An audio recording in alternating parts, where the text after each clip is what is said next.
On va maintenant s'attaquer à la partie réseau de notre jeu, c'est-à-dire mettre en place le mode multijoueur afin que plusieurs joueurs puissent se connecter à votre jeu pour jouer ensemble. Et pour cela, on va devoir créer une nouvelle scène obligatoirement. Donc là, on a notre jeu et du coup, on va faire CTRL N, CTRL S et je vais l'appeler menu. Donc là, j'ai créé une nouvelle scène menu. Dans cette nouvelle scène, je vais juste mettre donc au niveau de la caméra, je vais mettre une couleur solide. Vous choisissez ce que vous voulez. On peut mettre par exemple quelque chose un peu gris comme ça. Voilà. Je vais juste mettre le personnage, donc lequel? Le bleu. Je vais plutôt mettre le bleu, je pense. Voilà. Alors ce que je vais faire, c'est que je vais placer le personnage un peu devant la caméra, comme ceci.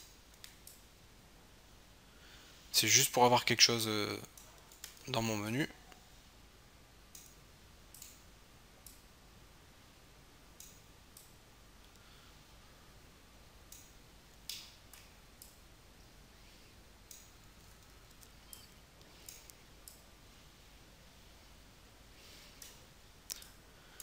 Ok,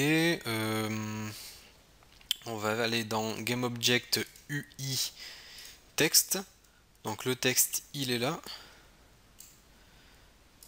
Ce texte, je vais le mettre en haut. Je vais le mettre en blanc. Je vais marquer le titre de votre jeu. Par exemple, Gun Online. On va centrer notre texte comme ceci, comme ceci. On va le mettre en best fit. Du coup, on va pouvoir augmenter un petit peu la taille de... Comme ça, voilà.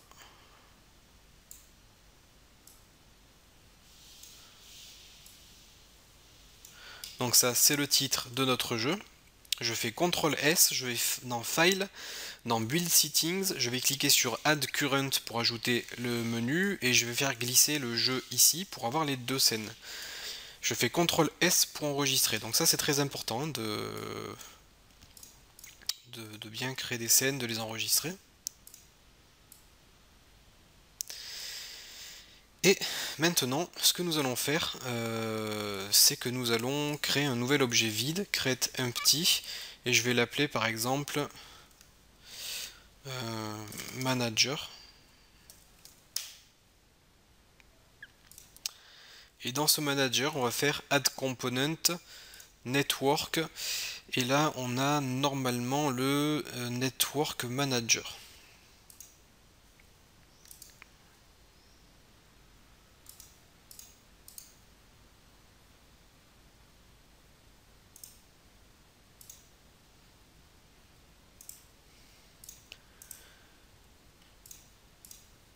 Donc là j'enlève tout ce qu'on n'a pas besoin. Ok. Alors, le network manager, c'est ce qui va nous permettre de gérer. En fait, le network manager va gérer à notre place la connexion au réseau. C'est le network manager qui va se charger de connecter les joueurs à votre jeu, et lorsque le joueur va se déconnecter, le network manager va renvoyer le joueur sur le menu. Et c'est également le network manager qui va instancier les joueurs dans votre jeu. De plus, si vous mettez en place un serveur pour la connexion au jeu en ligne via une adresse IP, ça sera également le network manager qui va gérer cela pour vous, et on verra ça un petit peu plus tard. Alors dans un premier temps, on va devoir spécifier la offline scène et la online scène. Donc là, c'est ce que je viens de vous expliquer. La offline scène, c'est la scène sur laquelle on est lorsqu'on est déconnecté, c'est-à-dire le menu. Et la online scène, c'est le jeu, donc lorsqu'on est connecté. Et le network manager va gérer pour vous eh bien les scènes. Du coup, faites attention. Si les scènes ne sont pas dans les build settings, vous ne pourrez pas les faire glisser. Le network info, pour l'instant, on va laisser ça comme ça. En fait, il s'agit de l'adresse locale de votre jeu, donc localhost, si vous voulez faire un jeu multijoueur local ou en LAN. Et le match host, c'est ce qui permet de rendre votre jeu accessible sur Internet en passant par les serveurs Unity 3D. Mais ça, je vous montrerai ça par la suite. On a également les spawn info, donc en fait ça c'est ce qui correspond à ce que vous devez instancier sur la scène, c'est-à-dire votre joueur. Donc là nous, donc je vais aller dans le jeu, là j'ai le player, ce player je vais... ouais, normalement en fait j'ai déjà un préfab. Ouais, c'est player vert. Donc dans mon manager, dans mon spawn info, je vais faire glisser mon player vert, qui est en fait le... Ah, ouais, pour l'instant je peux pas le faire glisser, alors je vais vous expliquer pourquoi. On peut pas le faire glisser parce qu'il faut lui donner une network identity. Donc mon player vert ici, je vais cliquer sur add component, voilà ça sort de l'enregistrement, add component, network, et vous sélectionnez network identity. Voilà, on clique sur CTRL S et Apply, et du coup maintenant mon player vert a un Network Identity, donc une identité réseau, et normalement je devrais être capable de pouvoir le faire glisser ici. Donc là ça marche toujours pas, pourquoi? Alors... Ah, ben ça n'a pas pris en compte mon Network Identity. Add Component Network, Network Identity. Je vais cliquer sur Local Player Authority pour le moment. Et de toute façon, je vais faire un Add Network et je vais ajouter un Network Transform, car il s'agit d'un transform. Le Network Transform, c'est ce qui sera... c'est ce qui va être utilisé pour indiquer à tout le réseau la position de mon joueur. Donc de façon à ce que tous les autres joueurs connectés au serveur puissent voir exactement où se trouve mon joueur en temps réel. Donc nous, on va utiliser le mode transform. On va synchroniser la position du transform. Voilà, donc ça, ces deux composants, vous devez les ajouter à votre préfab pour pouvoir l'ajouter dans les spawn info. Et là, ça fonctionne. Et ensuite, bon, ben, on va laisser ça par défaut. Les autres paramètres, on va pas y toucher pour le moment. Il y a juste le Use Network Simulation qui sera intéressant pour débugger votre jeu et pour tester votre jeu en fait, ça va vous permettre de faire semblant d'avoir des ralentissements et d'avoir une mauvaise connexion internet, de façon à voir ce qui se passe dans votre jeu lorsque les joueurs ont une mauvaise connexion internet. Donc c'est pour voir le taux d'erreur, par exemple quand il y a des lags, etc. Ça sera pour débugger en fait. Là, je fais CTRL S. Donc là, on a un Network Manager Script. Ça, c'est bon. Et maintenant, on va ajouter un Network Manager HUD qui va nous créer un menu, vous allez voir. Donc là, je lance le jeu. Et là, j'ai un menu qui se crée à ma gauche qui permet de créer un serveur, de rejoindre un serveur, de créer un serveur LAN ou de créer un jeu en ligne. Voilà. Alors, je vais juste décaler ça un peu.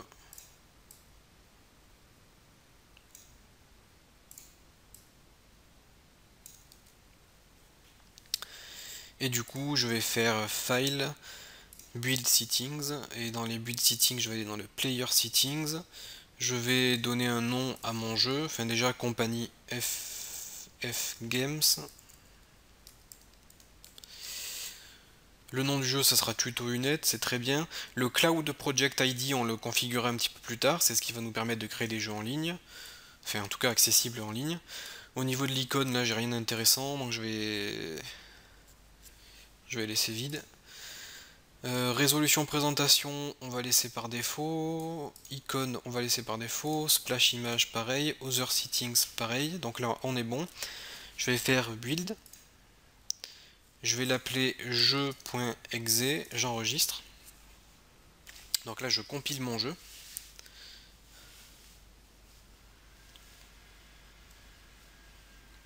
Donc là, ça met quelques secondes à compiler le jeu.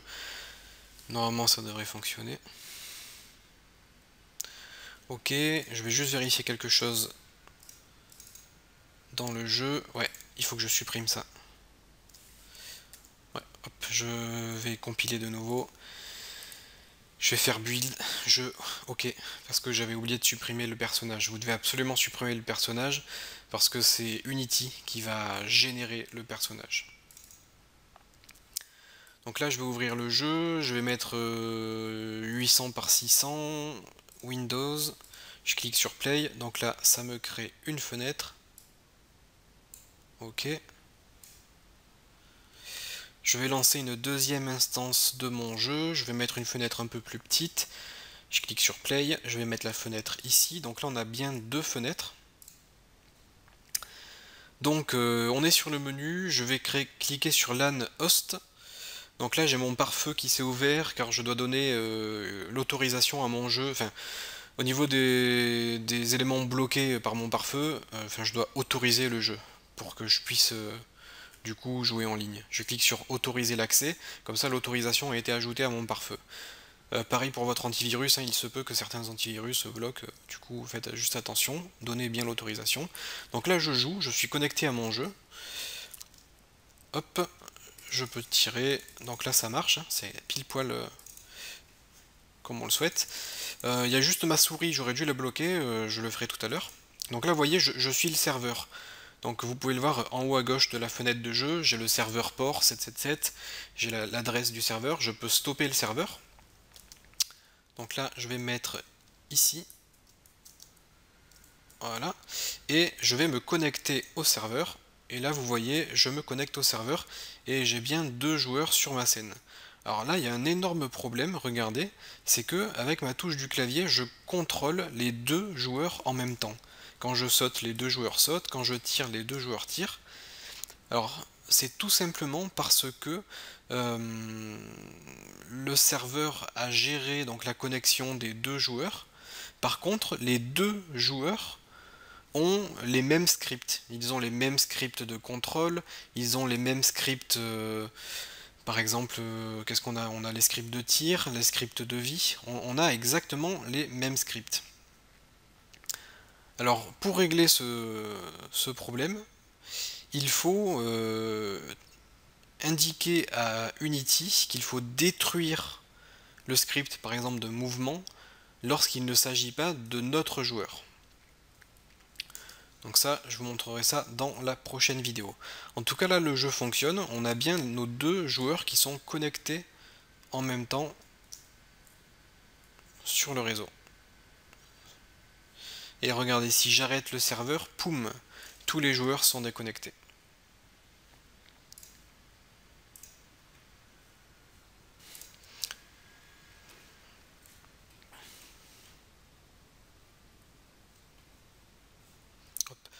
Donc là, enregistrez votre travail.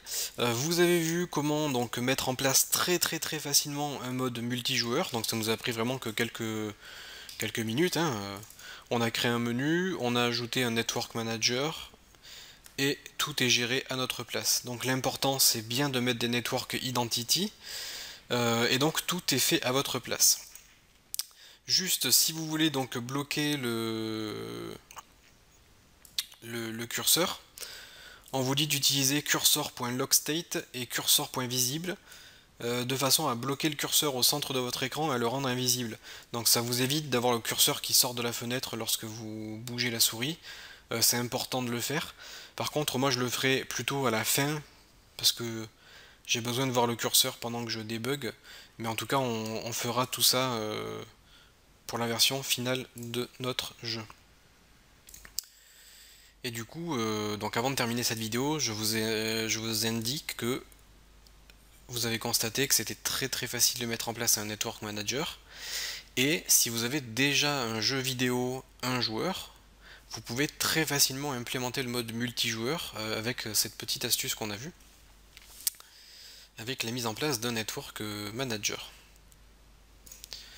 Dans la prochaine vidéo, on verra comment interagir avec toute la couche réseau afin de savoir s'il s'agit de notre joueur ou s'il s'agit d'un joueur adverse, de façon à pouvoir activer ou désactiver des scripts pour pouvoir contrôler qu'un seul joueur à la fois, pour que chaque joueur puisse contrôler son personnage indépendamment.